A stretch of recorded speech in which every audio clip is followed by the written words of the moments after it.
Hi hello అందరికీ నమస్తే అండి. Welcome back to the channel Choti Sparkle. Sankranti అయిపోయింది కదండి. అలాగే ఆల్మోస్ట్ సంక్రాంతికి ఇచ్చిన సెలవులు కూడా అయిపోయాయి. మేము కూడా అమ్మ వాళ్ళ ఇంటి నుంచి బయలుదేరుతున్నామండి. యాక్చువల్గా భోగి రోజు వచ్చాము, ముక్కనుమ రోజే బయలుదేరుతున్నాము. కొంచెం పనులున్నాయి, సో కొంచెం ఎర్లీగానే బయలుదేరుతున్నాము. అమ్మమ్మ వీళ్ళిద్దరి కోసం ఇలా 2 చిలుకలు అయితే కొంది. సో వాటితో ఆడుకుంటున్నారు. నెక్స్ట్ గుడికి వెళ్ళైతే వచ్చాము. రావివలస టెంపుల్కి అయితే వెళ్ళామని చెప్పాను కదా. ఆల్రెడీ ఆ వీడియో కూడా షేర్ చేశాను, చూడని వాళ్ళు ఉంటే చూడండి. గుడికి వెళ్ళి వచ్చేసినాక ఇలా పూరి అండ్ వంకాయ టమాటా కర్రీ చేసింది అమ్మ. సెలవుల్లో మ్యాక్సిమం పూరీనే ప్రిఫర్ చేస్తానండి పిల్లలకి, వాళ్ళకి బాగా ఇష్టం. హాయ్ హలో నమస్తే అండి, welcome back to the channel Choti Sparkle. అయితే ఈరోజు అమ్మ వాళ్ళ ఇంటి నుంచి అయితే ఇంటికి వచ్చేసాము ముక్కనుమ రోజే. మార్నింగ్కి టిఫిన్ కోసం అనేసి పూరీ చేశాను, అలాగే చికెన్ కర్రీ చేశాను. కొంచెం ఉంది ఏంటి అనుకుంటున్నారా, అంటే పిల్లలిద్దరు తినేశారు, మా వారు నేనైతే తినాలి కాబట్టి మార్నింగ్కి ఇది అయిపోయింది. చికెన్ పకోడీ కోసం కొంచెం మ్యారినేట్ చేసి ఉంచుకున్నాను. ఇది యాజువల్గా అంటే కలుపు కూడా మీకు తెలుసు కదా, మొత్తం అలా పకోడీ కలిపి మ్యారినేట్ చేశాను. ఇది చికెన్ బిర్యానీ కోసం ఇలా మ్యారినేట్ చేసి ఉంచుకున్నాను. ఆఫ్టర్ లంచ్ మీరు ఒకసారి చూద్దరు కానీ ఏమేమి వండానో. ఇది మా వారి కోసం ఇలా ఎండు నెత్తళ్ళు, అలాగే ఇవి ఏంటండి పెద్ద బీన్స్, ఇవి టమాటా గ్రేవీ కర్రీ, చిక్కుడుకాయ నెత్తళ్ళు టమాటా గ్రేవీ కర్రీ. కొంచెం ఇలా స్నాక్ అవుతాయని ఇలా వేపేసానులేండి. అంటే చికెన్ పకోడీ కోసం ఎగ్ కలుపుతాం కదా, ఎగ్ వైటే వేస్తాను. సో ఎల్లో ఉండిపోయింది కాబట్టి ఇలా అది ఆమ్లెట్లా వేస్తాను అనమాట. ఆఫ్టర్ మళ్ళీ లంచ్లో అయితే కలుద్దాము ఏమేమి వండాను అనేది. అంటే నిన్న వచ్చేసాము అమ్మ వాళ్ళ ఇంటి నుంచి. మేబీ అమ్మ వాళ్ళు కూడా రమ్మన్నాను ఈరోజు, బట్ కుదరదన్నారు. వస్తే కనుక లంచ్లో మళ్ళీ కలుద్దాం. Okay bye. ఫస్ట్ మనం ఎక్కడి నుంచి వచ్చినా సరే ముందు బట్టలు అయితే ఫుల్గా ఉంటాయి కదండి మనం వాడేసినవి. సో నేను కూడా ఊరు నుండి వచ్చిన వెంటనే ముందు ఆ బట్టలన్నీ కూడా వాషింగ్ మిషన్ వేసాను. పైన ఉండే మొక్కలన్నిటికీ వాటరింగ్ చేశాను. ఇండోర్ ప్లాంట్స్ నా దగ్గర ఉండే వాటన్నిటికీ కూడా కొంచెం డస్ట్ ఫ్రీ చేసేసి వాటికి కూడా వాటరింగ్ చేశాను. అయితే ఇంట్లో ఇలా దేవుడి దగ్గర నేను ఒక జీజీ ప్లాంట్ పెట్టుకుంటాను కదా, దీన్ని ఇంచుమించు దీన్ని క్లీన్ చేసి 1 వీక్ దాటినట్టుగా ఉందండి. ఈ మధ్య దీన్ని కొంచెం పట్టించుకోలేదు. యాక్చువల్గా జీజీ ప్లాంట్ అనేది అంత వేరంగా గ్రో అవ్వదు అంటారు కదా, బట్ అలా ఏం కాదండి. నేను ఇది పెట్టి 2 మంత్స్ అయింది. ఫస్ట్ ఒక్క స్టెమ్మే ఉండేది దీనికి. ఈ పక్కన ఉంది కదా నిలువుగా చిన్నది, అదైతే కొత్తగా ఇప్పుడు వచ్చిందనమాట. 2 మంత్స్లోనే నాకు కొత్త స్టెమ్ అనేది వచ్చింది. అయితే దీనికోసం ఏం చేయాలంటే ఇలా కాటన్ ఉంటుంది కదా, కొంచెం దాన్ని తీసుకొని కొంచెం వాటర్తో కొంచెం తడి చేసేసి ఇలా లీవ్స్ అన్నీ కూడా వీక్లీ వన్స్ తుడిచేయాలండి. సో ఆకుల పైన ఉండే డస్ట్ అంతా తీసేసి మనం వీక్లీ 2 వాటర్ వేస్తే సరిపోతుంది, చక్కగా పెరుగుతుంది. సో ఇలా పెబుల్స్ కూడా మార్చాను. ఇది నా జీజీ లుక్ అనమాట.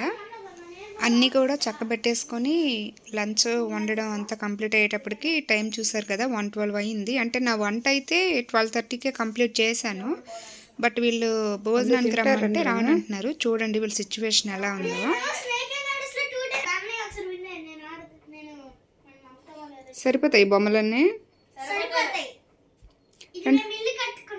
రండి భోజనం చేసి బయటకు వెళ్ళాలి.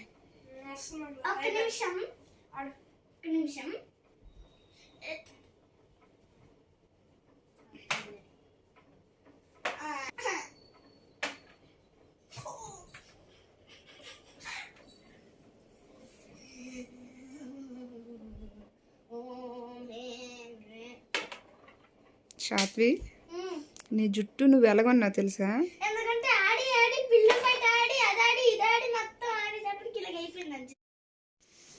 సో ఈరోజు లంచ్కి అయితే నేను ఇలా చికెన్ బిర్యానీ కొంచెం చేశాను, చికెన్ పకోడీ, అలాగే మార్నింగ్ది చికెన్ కర్రీ ఉండేది కదా, సో కొంచెం ఇలా చిప్స్ వేపాను. అలాగే మార్నింగ్ చూపించిన కర్రీసేనండి, స్పెషల్గా ఏం లేవు. అలా వండేసి లంచ్ అయితే కంప్లీట్ చేసేసాము. గ్రాసరీస్ అన్నీ తీసుకొని ఇంటికి వచ్చేటప్పటికి ఇంచుమించుగా 5:36 అయిపోయింది. సో ఇంకా ముందు వంట అయితే వేరంగా చేయాలని గబగబా వంట అయితే చేసేసాను. చూసారు కదా నా స్టవ్ ఎలా ఉందో. అంటే మధ్యాహ్నం రైస్ పెట్టినప్పుడు ఏమైందోనండి, బాగా అన్నం అంతా పొంగిపోయింది. సో గింజంతా అలా పడి అలా అయిపోయిందనమాట. నేనైతే చెప్పాను కదా డిన్నర్ కొంచెం వేరంగా వండేసాను. కొంచెం కొత్తిమీర పచ్చడి, అలాగే కొంచెం రసం పెట్టాను. అలాగే మష్రూమ్ కర్రీ కొంచెం చేశానన్నమాట.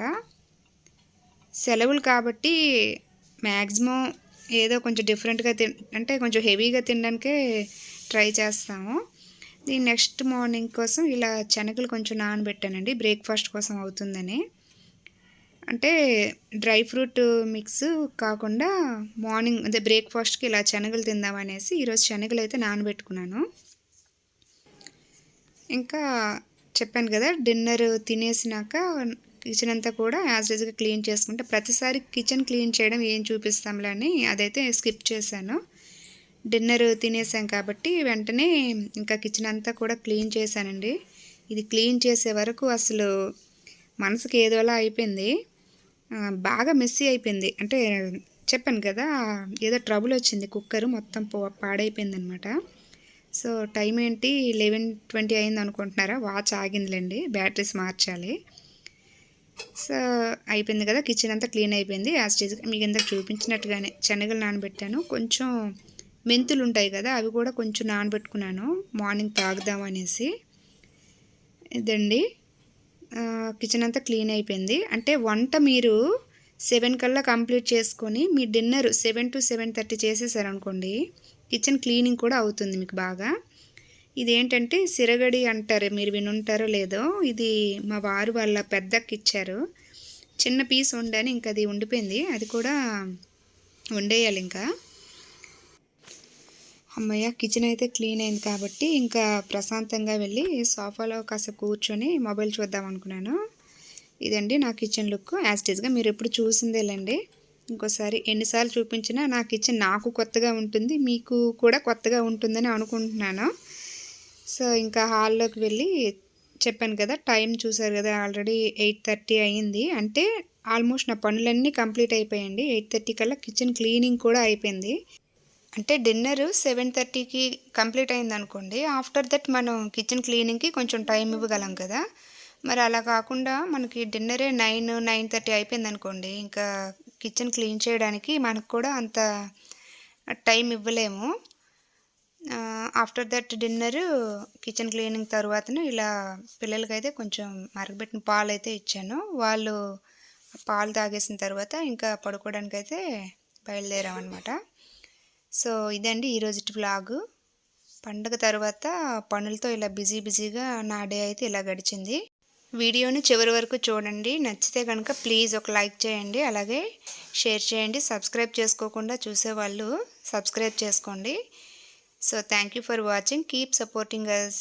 Bye bye.